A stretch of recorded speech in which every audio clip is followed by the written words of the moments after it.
انسان جب کوئی کام کرتا ہے تو کام کرنے سے پہلے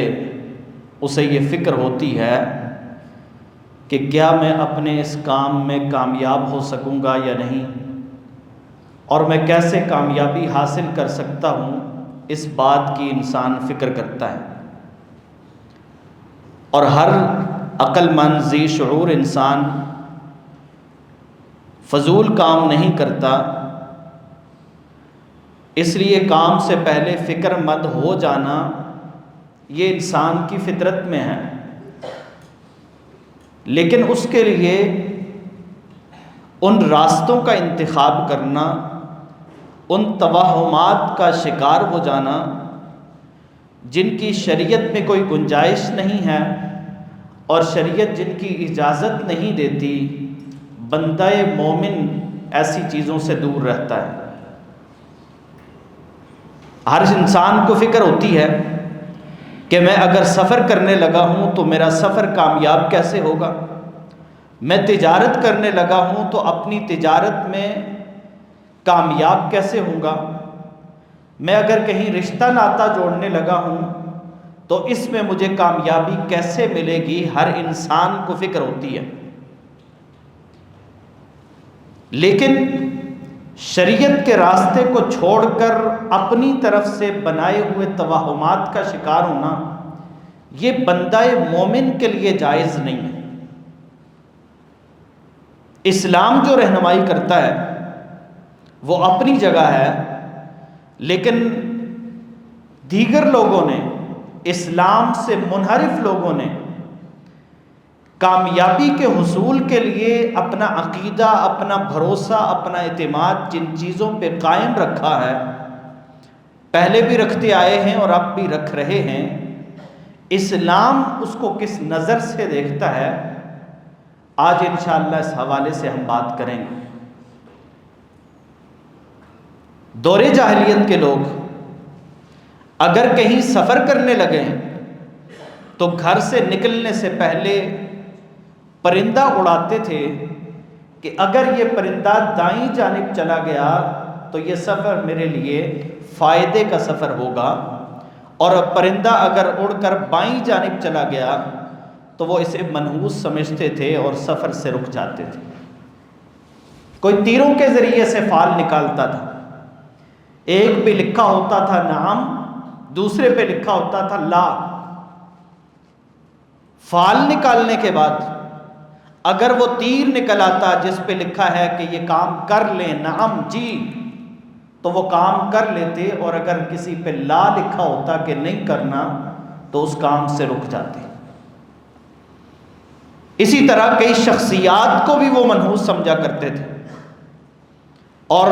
مہینوں میں سفر کے مہینے کو دور جاہلیت کے لوگ منحوس سمجھا کرتے تھے، اور وجہ یہ تھی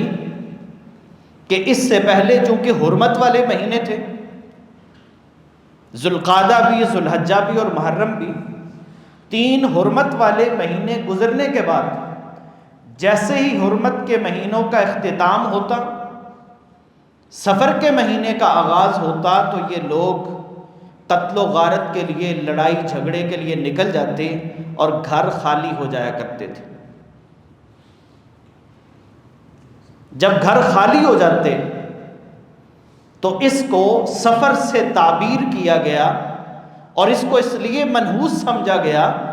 کہ اس میں چونکہ لڑائیاں دوبارہ شروع ہوتی ہیں، قتل و غارت دوبارہ شروع ہوتی ہے، پہلے حرمت والے مہینوں کی وجہ سے وہ رکی ہوئی ہوتی ہے اور اس میں دوبارہ شروع ہو جاتی ہے، لہذا جاہلیت کے لوگ اس مہینے کو منحوس تصور کرتے تھے۔ ان کے ہاں منحوس سمجھے جانے کی ایک وجہ تو سمجھ آتی ہے نا، کہ وہ لوگ اس لیے منحوس سمجھتے تھے کہ اس میں لڑائیاں ہوتی ہیں، لیکن کلمہ پڑھنے کے بعد، لا الہ الا اللہ کا اقرار کرنے کے بعد، پیغمبر کے اس فرمان کے واضح آ جانے کے بعد کہ پیغمبر کہتے ہیں ولا سفر، سفر کے مہینے میں کوئی نحوست نہیں ہے، اگر کوئی شخص پھر بھی سفر کے مہینے کو منحوس سمجھے تو آپ اس کے بارے میں کیا کہیے گا؟ یہ جو جانتا ہے کہ مہینے، سال ہفتے دن رات ایک ایک لمحہ میرے رب کا پیدا کردہ ہے. میرے رب نے اس کائنات کو بنایا ہے، اس کائنات کے لیل و نہار کو سجایا ہے، اور میرے رب نے اس کائنات کے نظام میں یہ مہینے بنائے ہیں، اور رب کی مخلوق میں سے کسی چیز میں بھی اللہ نے نحوست نہیں رکھی. لیکن اس کے باوجود جس طرح دور جاہلیت میں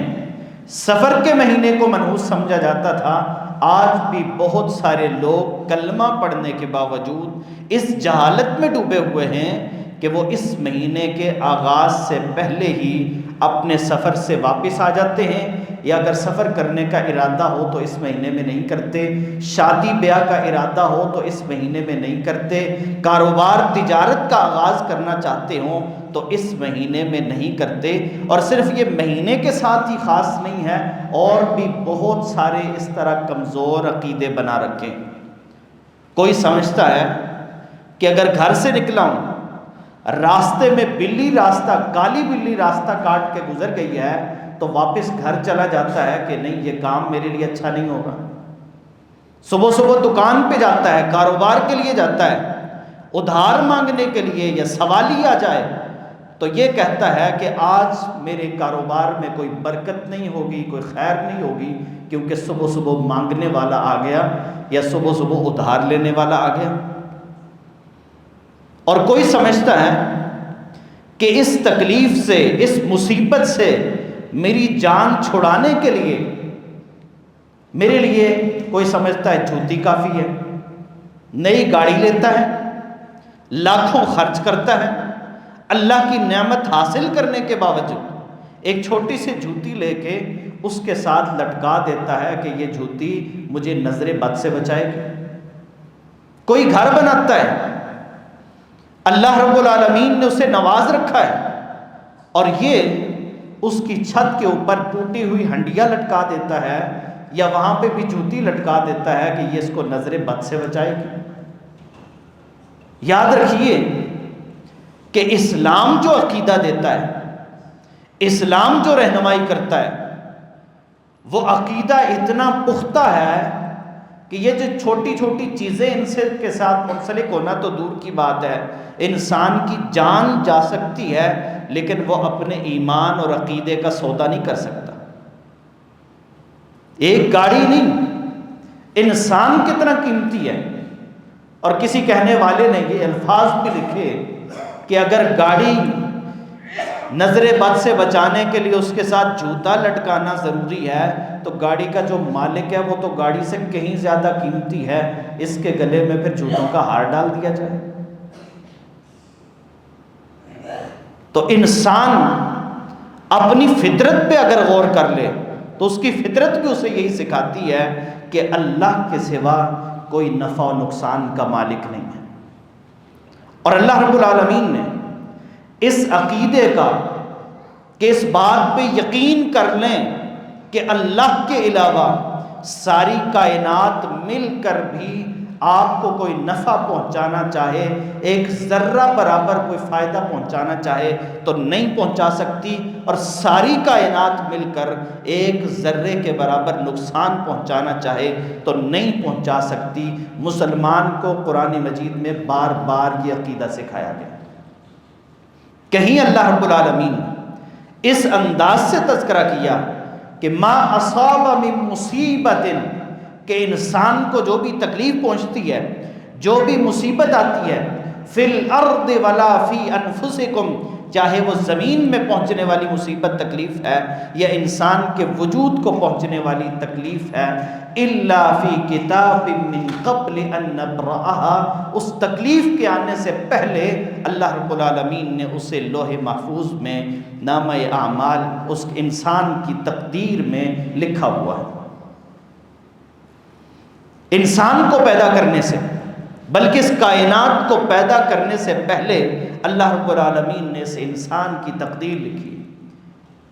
جب اللہ رب العالمین نے قلم کو پیدا کیا اور فرمایا کہ اکتب، لکھ، قلم کہنے لگی، عرض کرنے لگی کہ اللہ ماذا اکتب، میں کیا لکھوں؟ تو اللہ رب العالمین نے فرمایا کہ جو کچھ ہونا ہے وہ سب کچھ لکھ دے. یہ نہیں کہا کہ جو تو لکھے گی وہ ہوگا، بلکہ کیا فرمایا ہے کہ جو کچھ ہونا ہے وہ سب لکھ دے، کیونکہ وہ اللہ کے علم میں ہے اور اللہ رب العالمین نے وہ سب کچھ لکھوا دیا۔ پھر انسان کے پیدا ہونے سے پہلے جب انسان رحم مادر میں ہوتا ہے اس وقت پھر اس کی تقدیر لکھی جاتی ہے، اس کا شقی یا سعید ہونا لکھا جاتا ہے کہ یہ خوش بخت انسان ہوگا، جنتی انسان ہوگا یا بدبخت اور نافرمان ہوگا، یہ بھی لکھ دیا جاتا ہے۔ پھر ہر سال تقدیر لکھی جاتی ہے، پھر اس کی تجدید ہوتی ہے، ہر سال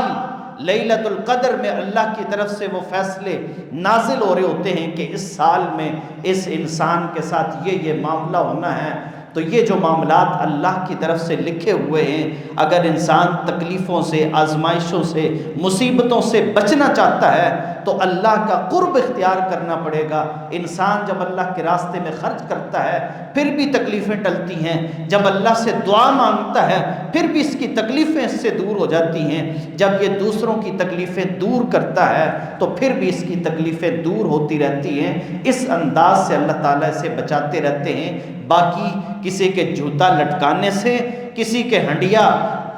لٹکانے سے، کسی کالے کپڑے سے، کسی دھاگے سے، کسی کڑے سے، کسی تعویذ سے، ان چیزوں سے انسان کو کوئی نفع اور کوئی فائدہ نہیں حاصل ہوتا، بلکہ الٹا نقصان ہوتا ہے۔ اور وہ نقصان کیا ہوتا ہے کہ انسان کا عقیدہ کمزور ہو جاتا ہے۔ جب عقیدہ کمزور ہوتا ہے انسان ہر چیز سے ڈرتا رہتا ہے، اور یہ ڈر سب سے بڑی کمزوری ہے۔ رسول اللہ صلی اللہ علیہ وسلم نے ایک شخص کو دیکھا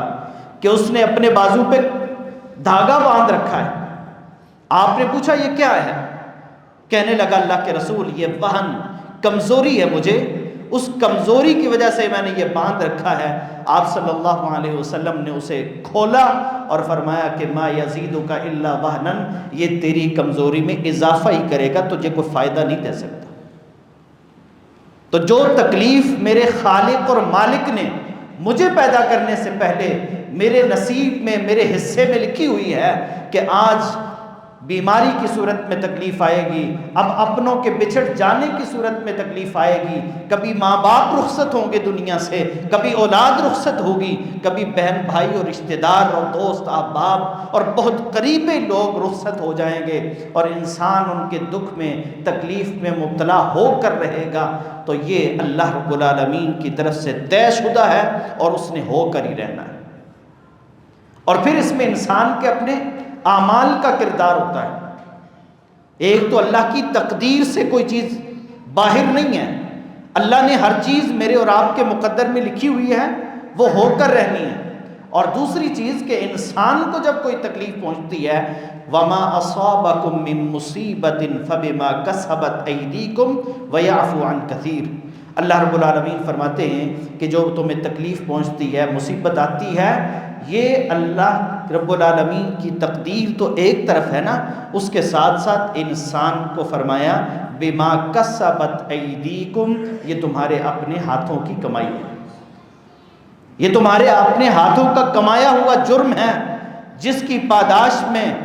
اور جس کی سزا کے طور پر اللہ کی طرف سے اب تکلیف آ رہی ہے۔ تو انسان کو اگر لگے کہ میرا نقصان ہی ہوتا جا رہا ہے تو پھر انسان کو ذرا اپنے اعمال پہ بھی نظر ڈالنی چاہیے، اپنے کردار کو بھی دیکھنا چاہیے کہ آج اگر میں تکلیف میں ہوں، مصیبت میں ہوں، مجھے زندگی میں سکون نہیں ہے، تو کہیں یہ اس بات کا نتیجہ تو نہیں ہے کہ میں نے کسی کی زندگی کو جہنم بنایا ہوا ہے، میں نے کسی دوسرے انسان کی زندگی کو مشکلات سے بھرا ہوا ہے اور اس کے لیے رکاوٹیں میں نے ڈالی ہوئی ہیں۔ آج میری زندگی کی رکاوٹیں کہیں اس وجہ سے تو نہیں ہیں کہ میں لوگوں کے لیے تکلیف کا باعث ہوں، جس کے نتیجے میں میرے اوپر بھی تکلیفیں آ رہی ہیں۔ کہیں میرے اوپر آنے والی تکلیفیں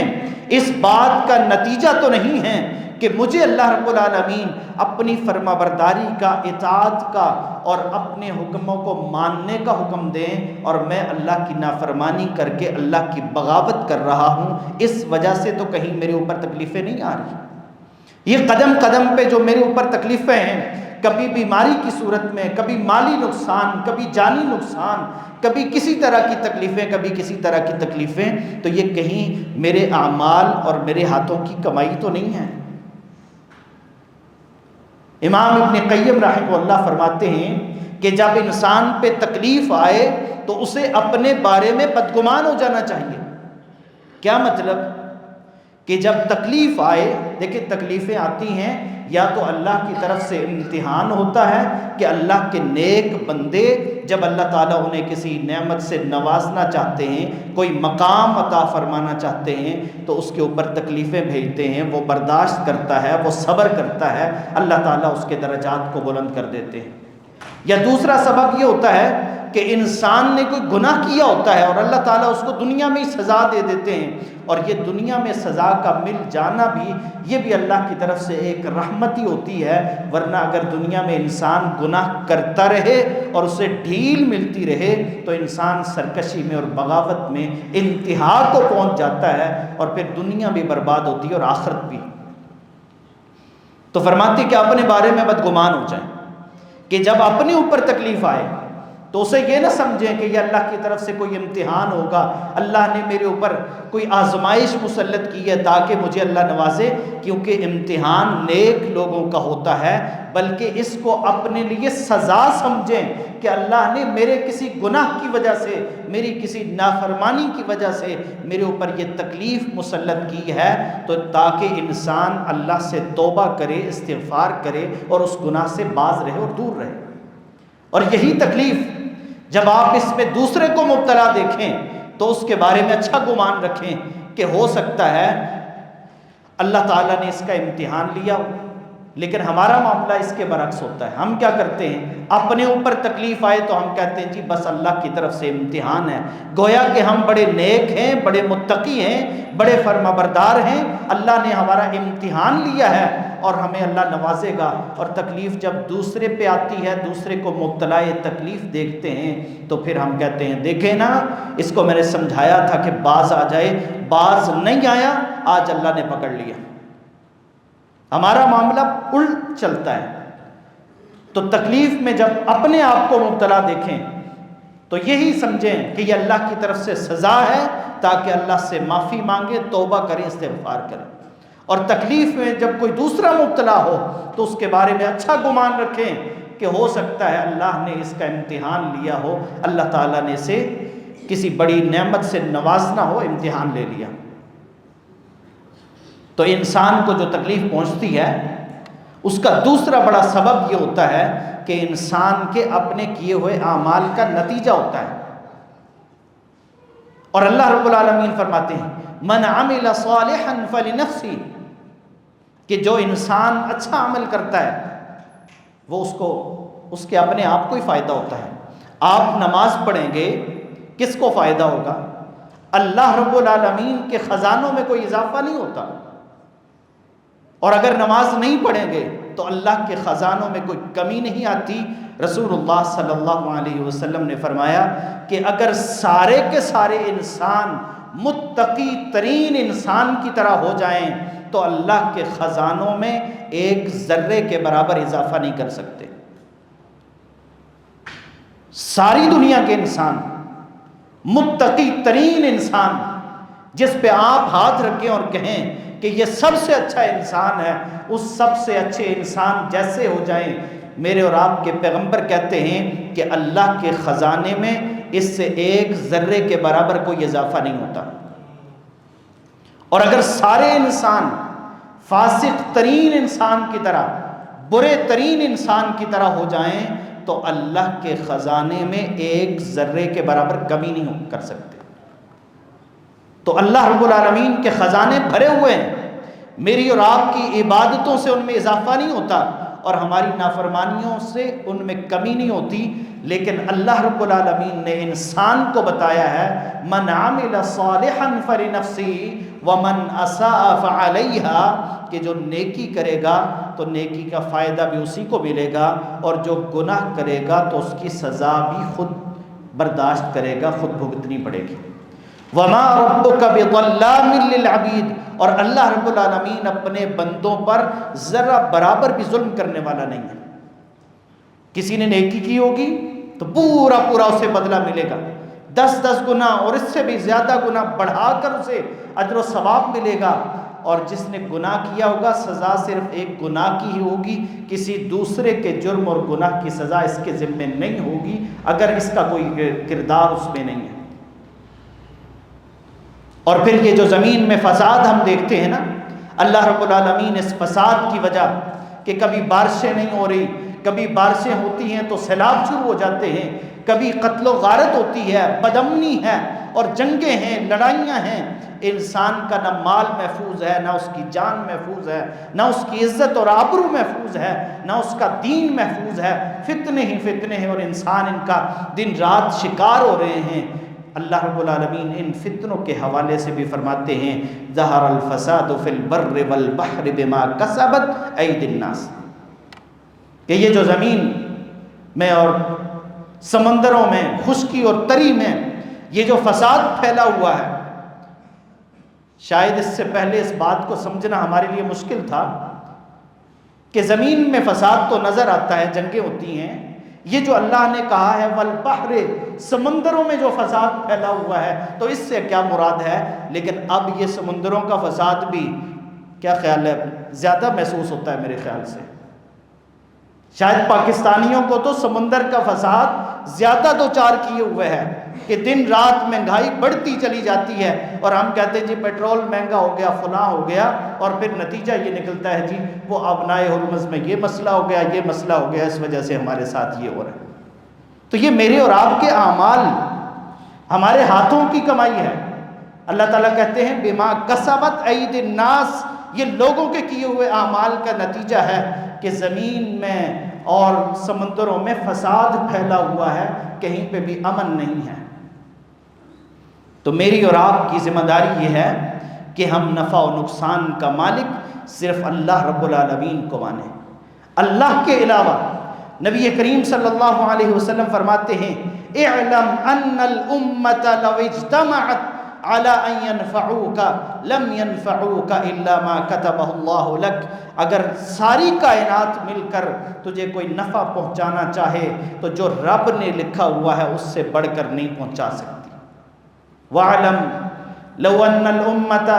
اجتمعت على ان يضروك، اور اس بات کو بھی جان لو کہ اگر ساری کائنات مل کر تمہیں کوئی نقصان پہنچانا چاہے جو اللہ نے تمہارے نصیب میں نہیں لکھا ہوا تو نہیں پہنچا سکتی۔ یہ جو ہم چھوٹی چھوٹی باتوں پہ ڈر جاتے ہیں نا کہ نہیں اگر فلاں جگہ ہم نہیں گئے، فلاں جگہ جا کے ہم نے جھنڈے نہیں لگائے، فلاں جگہ کا دھاگا نہیں باندھا، چھوٹے چھوٹے بچوں کو تعویذ باندھے ہوتے ہیں، ہاتھوں پہ کڑے باندھے ہوتے ہیں، اور کیا کہتے ہیں کہ جی یہ اتارا تو بچہ ڈرتا ہے۔ اب چھوٹے چھوٹے بچوں کے ذہن ایسے بنا دیے جاتے ہیں کہ اگر اس کو یہ تعویذ نہیں باندھا جائے گا تو یہ ڈرے گا، یہ کمزور ہو جائے گا۔ یہ اصل میں ہمارے عقیدے کی کمزوری ہے، ورنہ اس بات کا اگر یقین ہو جائے ماں باپ کو کہ ساری کائنات مل کر اگر ایک ذرے کے برابر کسی کو فائدہ پہنچانا چاہے اللہ کے حکم کے بغیر نہیں پہنچا سکتی، اور ساری کائنات مل کر کسی کو نقصان پہنچانا چاہے نہیں پہنچا سکتی،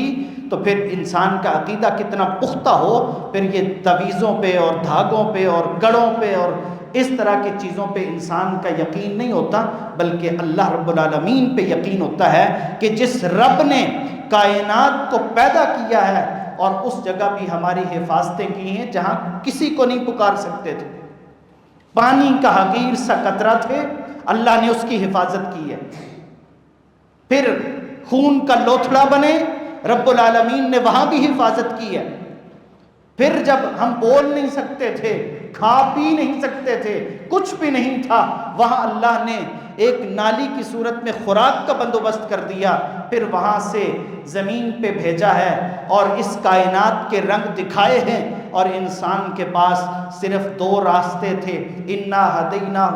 وَهَدَيْنَاهُ النَّجْدَيْنِ، اللہ رب العالمین نے 2 راستے دکھا دیے کہ تیری خوراک کا بندوبست کر دیا ہے۔ تھوڑا سا بڑا ہو گیا انسان تو 2 ہاتھ 2 پاؤں دے کے 4 کر کے اب اس کو زمین میں بھیج دیا کہ جاؤ حلال کماؤ، اللہ نے تمہارے نصیب میں جو لکھا ہوا ہے اس کو تلاش کرو اور اسے حلال طریقے سے حاصل کرو۔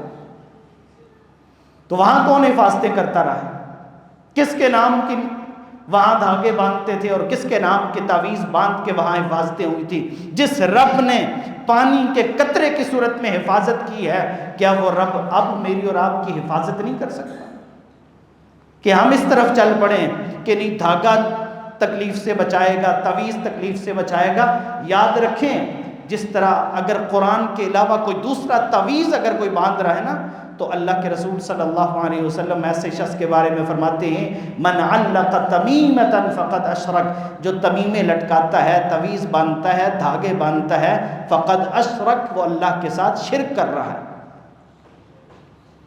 دیکھیں ذرا آج اپنے ہاتھوں کو، اپنے بازوؤں کو، اپنی گردنوں کو آزاد کریں اس شرک سے اور اللہ رب العالمین پہ یقین کر لیں کہ جس رب نے پانی کے قطرے کی صورت میں حفاظت کی ہے، اللہ رب العالمین ہر جگہ پہ انسان کی حفاظت کرتا ہے۔ تو کوئی مہینہ، کوئی دن، کوئی شخص، کوئی چیز انسان کے لیے منحوس نہیں ہے۔ ہاں انسان کے لیے اگر منحوس ہے تو اس کا برا عمل ہے جو اسے ہلاکت اور بربادی کی طرف لے کے جا رہا ہے۔ ہم کیا کہتے ہیں؟ قدم قدم پہ ہمارے الفاظ یہ ہوتے ہیں کہ جی زمانہ بڑا برا آ گیا ہے، اب زمانے پہ کوئی اعتماد نہیں ہے۔ اللہ کے رسول صلی اللہ علیہ وسلم اس حوالے سے فرماتے ہیں خاص طور پر کہ اللہ رب العالمین فرماتے ہیں، حدیث قدسی ہے، رب العالمین کہتے ہیں یؤذینی ابن آدم یسب الدہر وانا الدہر اقلب اللیل والنہار، کہ ابن آدم مجھے گالی دیتا ہے۔ کون کہہ رہا ہے؟ خالق کائنات کہہ رہا ہے۔ اللہ رب العالمین فرما رہا ہے کہ ابن آدم میرا بندہ ہو کے جس کی میں نے حفاظتیں کی ہیں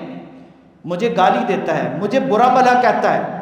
اللہ تجھے کیسے کوئی برا کہہ سکتا ہے؟ آگے اللہ رب العالمین نے خود وضاحت کی، یسب الدہر، یہ مجھے کیسے برا کہتا ہے؟ یہ زمانے کو گالیاں دیتا ہے، یہ زمانے کو برا کہتا ہے۔ کیا ہم نہیں کہتے کہ نیکی کا زمانہ ہی نہیں ہے، زمانہ ہی بڑا برا آ گیا، فلاں چیز ایسے ہو گئی ہے؟ بدعمالیاں اپنی، کرتوت اپنے، اور ذمے کس کے لگا رہے ہیں؟ زمانے کے، وقت کے۔ اور اللہ رب العالمین کہتے ہیں یہ مجھے گالیاں دیتا ہے، یہ زمانے کو برا کہتا ہے، اور زمانہ یہ تو میرے اختیار میں ہے، اسے تو میں بدلتا ہوں۔ اقلب اللیل والنہار،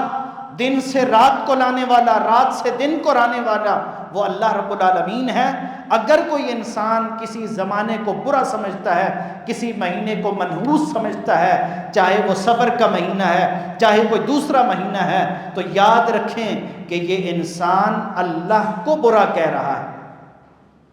کیونکہ زمانے کو برا کہنے کو اللہ نے اپنی طرف منسوب کیا کہ وہ مجھے برا کہتا ہے۔ تو اس لیے صبر کا مہینہ، اس میں کوئی نحوست نہیں ہے۔ یہ جس طرح سال کے باقی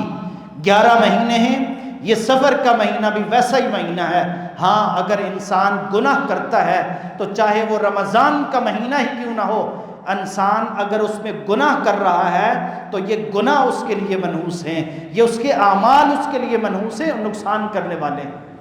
باقی مہینوں کے دنوں کے اندر کوئی نحوست نہیں ہے۔ اللہ کی مخلوقات میں سے کسی مخلوق میں اللہ نے کوئی نحوست نہیں رکھی کہ آپ کہیں بلی گزرے گی تو منحوس ہے، چوہا گزر گیا تو منحوس ہے، فلاں چیز گزر گئی تو منحوس ہے۔ اللہ کی مخلوقات میں کوئی بھی ایسی چیز نہیں۔ تو اپنے ایمان کو پختہ کیجئے کہ نفع و نقصان کا مالک اللہ ہے، کسی چیز کے گزرنے سے، کسی مہینے کے آنے یا جانے سے کچھ بھی نہیں ہوتا۔ اور اگر کسی کا عقیدہ اتنا کمزور ہے کہ وہ بلی کے گزرنے سے اپنے کام کو ترک کر دیتا ہے، سفر کے مہینے کی وجہ سے اپنے ارادے کو ترک کر دیتا ہے، تو اللہ کے رسول فرماتے ہیں من ردت الطیرۃ فقد اشرک، جس کو یہ برا شگون اس کے کام سے روک دینا کہ یہ فلاں مہینہ آ گیا ہے، اب فلاں آ گیا ہے، فلاں شخص آیا ہے، فلاں، کام ہو گیا ہے، تو اگر اس وجہ سے انسان اپنے کام سے رک جاتا ہے فقد اشرک، تو اللہ کے پیغمبر کہتے ہیں اس نے اللہ کے ساتھ شرک کیا ہے، کیونکہ اس کو حکم تھا اللہ پہ توکل کرنے کا، اور اس نے اللہ پہ توکل کرنے کے بجائے ان چھوٹی چھوٹی چیزوں کو اپنے لیے سہارا بنایا ہے اور ان چیزوں پہ اعتماد کر کے بیٹھا ہے۔ تو اس سے پہلے اگر کسی کے ذہن میں ایسا کچھ تھا بھی کہ وہ کسی مہینے کو منحوس سمجھتا تھا، یا وہ سمجھتا تھا کہ مجھے کوئی کڑا، کوئی دھاگا، کوئی تعویذ، کوئی جھنڈی، کوئی اور چیز یہ نفع نقصان پہنچا سکتی ہے، تو اس کو آئندہ یہ یقین کر لینا چاہیے قرآن مجید کے بیشتر آیات ایسی ہیں جو انسان کو یہی سکھاتی ہیں کہ نفع و نقصان کا مالک صرف اور صرف اللہ رب العالمین ہے، جو خالق کائنات ہے، جو خالق ارض و سما ہے، جس نے اس کائنات کو بنایا ہے، وہی نفع کا مالک ہے، وہی نقصان کا مالک ہے، نفع پہنچانے والا بھی وہی ہے، نقصان سے بچانے والا بھی وہی ہے، اور نقصان پہنچانے والی ذات بھی اللہ کی ذات ہے۔ اللہ کے علاوہ ساری کائنات مل کے ایک ذرے کے برابر نقصان اللہ نہ چاہے تو نہیں پہنچا سکتی، اور اگر ساری کائنات مل کے فائدہ پہنچانا چاہے، اللہ نہ چاہے تو ایک ذرے کے برابر بھی فائدہ نہیں پہنچا سکتی۔ اللہ رب العالمین مجھے اور آپ کو پختہ یقین اور ایمان نصیب فرمائے، اور ہمیں اسلام اور توحید پر استقامت عطا فرمائے۔ وآخر دعوانا ان الحمد للہ رب العالمین۔